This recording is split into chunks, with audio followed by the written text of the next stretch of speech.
तो अब जो हम लोग क्वेश्चन देख रहे हैं यह पैरामीट्रिक फॉर्म पर बेस्ड डिफरेंशिएशन का क्वेश्चन है।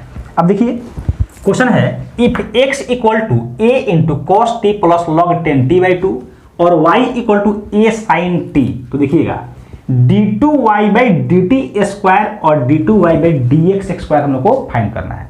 ध्यान रखिए स्टूडेंट्स, पैरामीट्रिक फॉर्म का क्वेश्चन हो और डिफरेंशिएट करना हो वो भी 2 टाइम्स, देखिएगा सेकेंड ऑर्डर डेरिवेटिव है ना, तो क्वेश्चन को थोड़ा सा इत्मीनान से बनाइएगा और अच्छे से समझते हुए बनाइएगा, क्योंकि dy/dx तो बहुत आसानी से निकाल देंगे, लेकिन d2y/dx स्क्वायर जब निकालने जाएंगे यानी सेकेंड ऑर्डर डेरिवेटिव, तो थोड़ा सा वहां पर आपको सोचना पड़ेगा, थोड़ा सा कॉन्सेप्ट यूज करना पड़ेगा। अब कौन सा कॉन्सेप्ट यूज करना पड़ेगा वही हम लोग इसको सॉल्व करेंगे तो देखेंगे।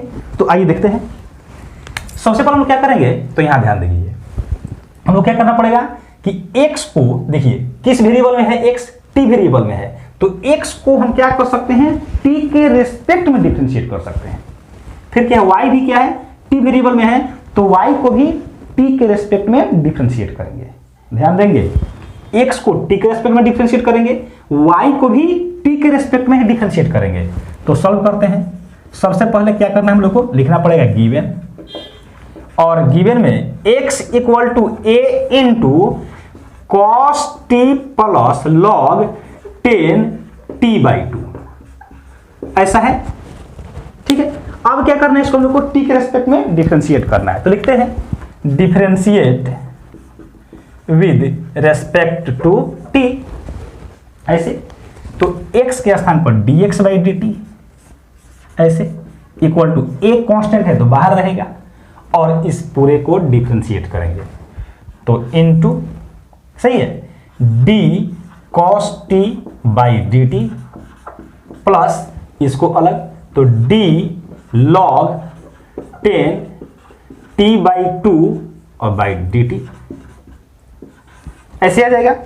अब यहां पर ध्यान दीजिए, क्या देख रहे हैं, तो ये फॉर्मूला तो सेट है यहां, तो ये हो जाएगा a इंटू कॉस का डिफरेंशिएशन क्या होता है, माइनस साइन, तो ये माइनस साइन t तो हो गया प्लस, लेकिन क्या यहां फॉर्मूला सेट है, तो फॉर्मूला सेट नहीं है, क्योंकि आप फॉर्मूला पढ़े हैं d log x divided by dx equal to 1/x। log के साथ क्या है, log के साथ यहां x है, log के साथ x है, तो बटा में भी x आना जरूरी है, तभी ना फॉर्मूला होगा 1/x। दूसरा इसमें एक और फॉर्मूला यूज होगा d10x divided by dx equal to sec square x। यहां पर भी देखिए डिफरेंशिएशन का फॉर्मूला यूज करना बड़ी बात नहीं है, बड़ी बात क्या है कि फॉर्मूले का यूज कब करना है और कैसे यूज करना है ये जानना जरूरी है। तो वही मैं बता रहा हूं कि log के साथ क्या है x, तो बटा में dx आया तो फॉर्मूला सेट हो जाएगा 1/x। यहां पर क्या है, 10 के साथ क्या है, एंगल में x है, एंगल में, तो बटा में क्या आया, x आएगा तभी फॉर्मूला सेट होगा। यहां देखिए क्या log के साथ देख रहे हैं क्या है, 10t/2, बटा में तो नहीं है, तो पहले लोग लाना पड़ेगा, तो लाते हैं। क्या आएगा, d log 10t/2 divided by d 10t/2, फिर ये ऊपर भी जाएगा तो d 10t/2 और बटा में dt है तो dt रह दीजिए। समझ में आया, फिर समझिए log के साथ क्या है, 10t/2 बटे में आया, जो नीचे आया सो ऊपर भी जाएगा, और dt है तो dt नीचे आएगा। अब आगे बढ़िए, ये है e माइनस साइन t रहने दीजिए प्लस, अब क्या यहाँ पर फॉर्मूला यूज हो पाएगा, तो बिल्कुल यूज हो जाएगा। log के साथ जो है वो बटा में आएगा, तो क्या होता है 1/x, और यहाँ x के स्थान पर तो 10t/2 है, तो ये हो जाएगा 1/10t/2 इंटू। समझ में आ रहा है। अब बताइए यहाँ पर तो हम लोग को ये वाला फॉर्मूला यूज करना है, जो 10 के एंगल में है वो बटा में आएगा, तो यहाँ पर 10 के एंगल में क्या है, t/2 है, तो t/2 बटा में आना चाहिए, तो ये d 10t/2 divided by d t/2 into d t/2 divided by dt। समझ में आया, क्या किए, जो 10 के एंगल में है वो नीचे आया, जो नीचे है सो ऊपर गया, और dt है तो dt बटा में आ गया।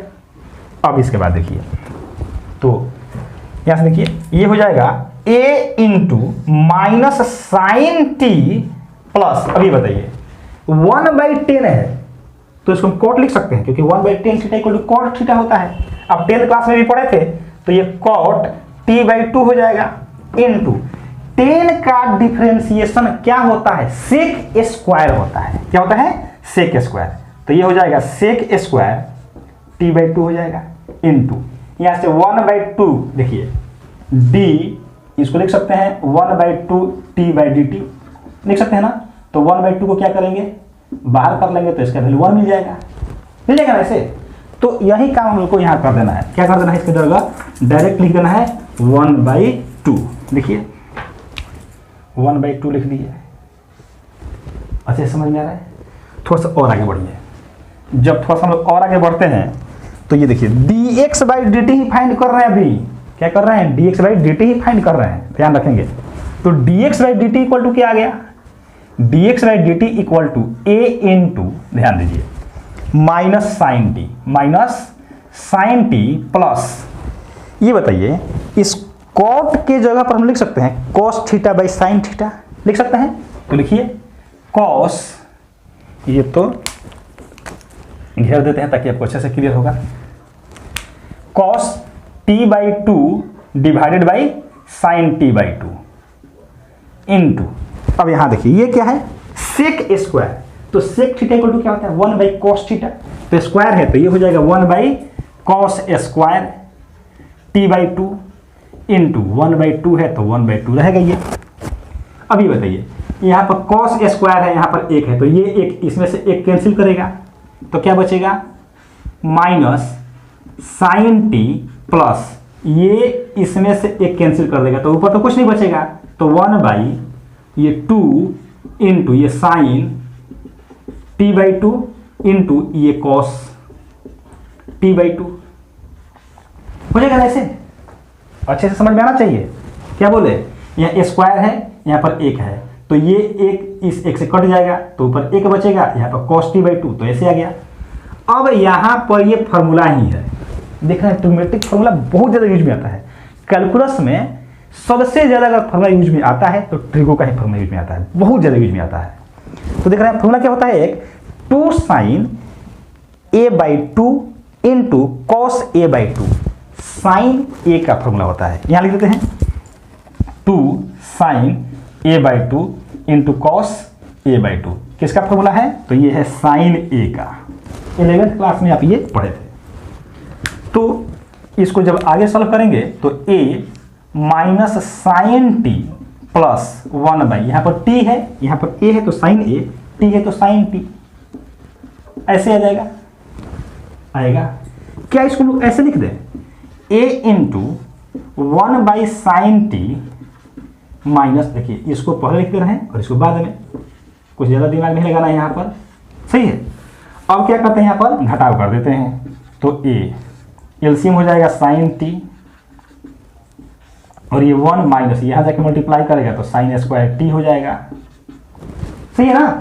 तो क्या आ रहा है यहाँ से, देखिए dx/dt का ही वैल्यू अभी आ रहा है तो dx/dt क्या आ गया, a और ये हो जाएगा कितना, cos स्क्वायर, क्या हो जाएगा, cos square t divided by sign, क्या होगा, cos square t divided by sine t। अब यहाँ से ठीक है, इसको यहीं पर रहने दीजिए। जो ये हम लोग वैल्यू फाइंड किए, ये किसका वैल्यू था, dx/dt का वैल्यू था। देख रहे हैं dx/dt ही निकालने में इतना समय लग गया ना, लेकिन जब dy/dt निकालेंगे ना तो ये बहुत ही आसान होगा, बस कुछ सेकंड में निकल जाएगा।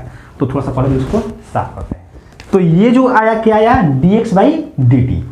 अब हम लोग क्या फाइंड करना है, ध्यान दीजिए, हम लोग को फाइंड करना है d2y/dt स्क्वायर और d2y/dx स्क्वायर। तो यहां समझिए हम लोग क्या करते हैं, हम dx को t के रेस्पेक्ट में डिफरेंशिएट कर चुके हैं, अब y को करते हैं। सिंस y इक्वल टू कितना है, a sin t, इसको भी डिफरेंशिएट करते हैं।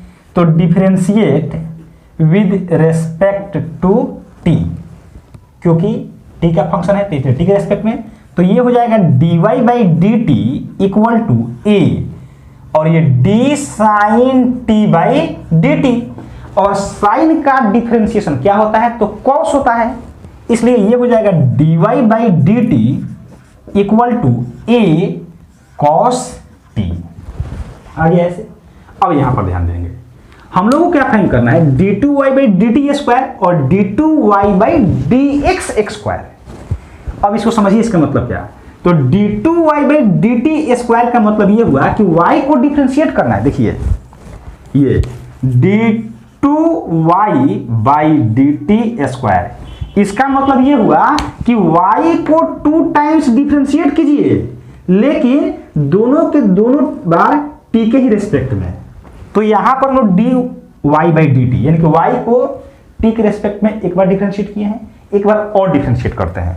तो लिखेंगे again differentiate with respect to t। तो इसके जगह क्या हो जाएगा, d two Y by D T square. सही है। और ये हो जाएगा a d cos t by D t, और कॉस का डिफरेंशिएशन क्या होता है, माइनस साइन। तो ये हो जाएगा d two Y by D T square equal to minus a, और ये sine t, and this is answer. सही है। तो ये जो आया क्या आया, d two Y by D T square, first part ये। अब क्या चाहिए, d two Y by D x square. तो आपको याद होगा कि d two Y by D x square तो ये तब ना आएगा जब पहले d Y by D x मिल जाए और तब उसके बाद और डिफरेंशिएट करें। तो पहले देखिए लिखते हैं now d Y by D x. तो d Y by D x कैसे निकलेगा, तो हम लोग d Y by D t में d x by D t से क्या करेंगे, डिवाइड कर देंगे। सही है ना। ध्यान देंगे स्टूडेंट, यदि आपको इसमें किसी प्रकार का कोई भी डाउट हो तो आप प्लेलिस्ट में जाइए और डिफरेंशिएशन वाले लिस्ट में आप देखिए, उसमें पैरामेट्रिक फॉर्म वाले लेक्चर को, उस पर बहुत अच्छे से क्लियर करके कॉन्सेप्ट भी डाला गया है और एग्जाम्पल भी डाला गया है। अगर आप उस लेक्चर को देखते हैं तो आपको बहुत अच्छे से ये समझ में आ जाएगा कि D Y by D X equal to ये कैसे आ रहा है। सही है ना। तो पैरामेट्रिक फॉर्म का डिफरेंशिएशन कैसे करते हैं उसका भी लिंक डिस्क्रिप्शन बॉक्स में दे दिया जाएगा, आप वहां से भी उसको देख सकते हैं। तो फिलहाल देखिए इसको वैल्यू पुट करते हैं। तो d Y by D t का वैल्यू कितना आया है, ए कॉस टी। कितना आया, a cos t divided by D x by D t का वैल्यू यहां से देखिए, a cos square t divided by sine t. ऐसे ही ना है। अब ये साइन तो ऊपर जाएगा, तो पहले ए से कैंसिल, तो ये हो जाएगा कॉस टी, बचेगा ऐसे, और ये ऊपर जाएगा। फिर से देखिए क्या है, ऐसे कॉस टी है तो कॉस टी, इसके बटा में है कॉस स्क्वायर टी, तो ये रहेगा, लेकिन जो साइन स्क्वायर ये है कहाँ जाएगा, ऊपर, तो ये हो जाएगा साइन टी, हो जाएगा ना ऐसे। और यहां से क्या कुछ कैंसिल होगा, यहां पर है कॉस टी, यहां है कॉस स्क्वायर, तो ये इसमें से कैंसिल करेगा, तो यहां बचेगा sine T divided by cos T, और इस तरीके से D Y by D X equal to आया कितना, तो ये आया 10t। सही है ना। अब ये बताइए, इसको तो भी रखे रहिए क्योंकि ये D x by D T है। अब ये बताइए ये क्या आया, तो ये आया D Y by D X equal to कितना, 10t। अब ध्यान देंगे स्टूडेंट्स, यहाँ पर मैक्सिमम स्टूडेंट को कंफ्यूजन क्या होता है कि यहाँ पर तो वो लिखते हैं, इसके बाद देखिए लिखते हैं क्या लिखेंगे, again differentiate with respect to x, again differentiate with respect to x, और यहां भी लिखेंगे वो d two Y by D x square. सही है। अब उनके दिमाग में ये सेट है, क्या सेट है कि y का दो बार डिफरेंशिएशन करेंगे तो ये आएगा, यानी इसको एक बार डिफरेंशिएट किए और तो ये आ गया, तो इसको भी एक बार और डिफरेंशिएट करेंगे तो 10 का डिफरेंशिएशन कितना, सेक स्क्वायर टी, और यहीं पर कर देते हैं गलत। क्या कर देते हैं, गलत, क्योंकि ध्यान दीजिए इसको क्या करना है हम लोग को x के रेस्पेक्ट में ही डिफरेंशिएट करना है। देखिए आप लिखे भी हैं differentiate with respect to x, तो यहां पर ये देखिए 10 तो t का फंक्शन है ना, किसका फंक्शन है, t का, तो इसको आप x के रेस्पेक्ट में अगर डायरेक्ट करेंगे तो आप ये नहीं लिख सकते, क्या लिखना पड़ेगा, यहां पर ये देखिए लिखेंगे d 10t by D x. यहां फिर समझिए ये dy बाई डी एक्स को अगर हम लोग x के रेस्पेक्ट में डिफ्रेंशिएट करेंगे, y को x के रेस्पेक्ट में किए तो dx dy by D x आया। अब इसको जब एक बार और x के रेस्पेक्ट में डिफ्रेंशिएट करते हैं तो ये आता है d2y by D x square. लेकिन इधर ये t का फंक्शन है ना, और करना किसके रेस्पेक्ट में है, x के रेस्पेक्ट में, तो ये लिखना पड़ेगा d tan t by D x, ऐसे लिखना पड़ेगा। अब बताइए कि क्या यहाँ फॉर्मूला सेट है, तो फॉर्मूला तो यहाँ सेट नहीं है, क्योंकि tan के एंगल में क्या है t और यहाँ पर है x, तो यहाँ पर भी t आएगा तो फॉर्मूला सेट होगा। तो ये लिख सकते हैं d tan t divided by dt into dt by dx, ऐसे लिख सकते हैं।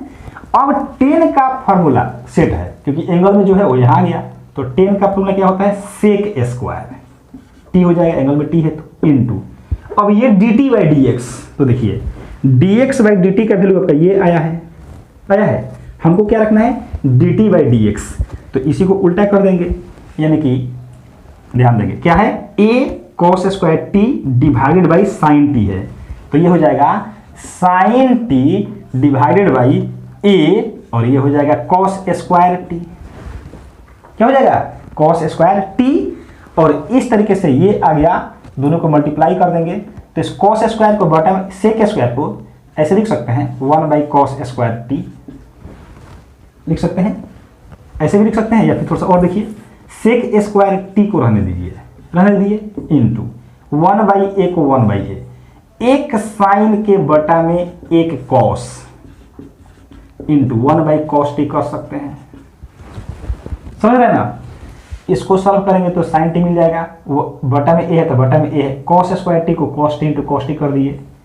अब ये बताइए, ये sec square t into 1 by a, इसके जगह टेन टी इंटू इसके जगह सेक टी हो जाएगा ऐसे, तो क्या लिख सकते हैं 1 बाई ए, इसको मल्टीप्लाई कर देंगे तो सेक क्यू टी इंटू क्या आएगा 10t, and this is answer. सही है, तो ये रहा कि x equal to A cos T plus log 10t by 2, y equal to a sine t जब दिया है तो उसे d2y by D T square और d2y by D x square कैसे निकालेंगे। मैं उम्मीद करता हूँ कि आपको ये क्वेश्चन बहुत अच्छे से समझ में आया होगा। तो मैं उम्मीद करता हूं कि आपको ये पूरा वीडियो बहुत ही अच्छे से समझ में आया होगा। अगर वीडियो अच्छा लगा तो वीडियो को लाइक करें, और चैनल पर नए हैं तो चैनल को सब्सक्राइब करके बेल आइकन को भी अवश्य प्रेस कर लीजिए, जिससे आने वाले वीडियो का नोटिफिकेशन आपको मिलता रहेगा और आप पढ़ाई से चलता रहेगा। दोस्तों के साथ भी शेयर करते रहिए, वीडियो को एंजॉय करते रहिए। Thank you so much for watching this video.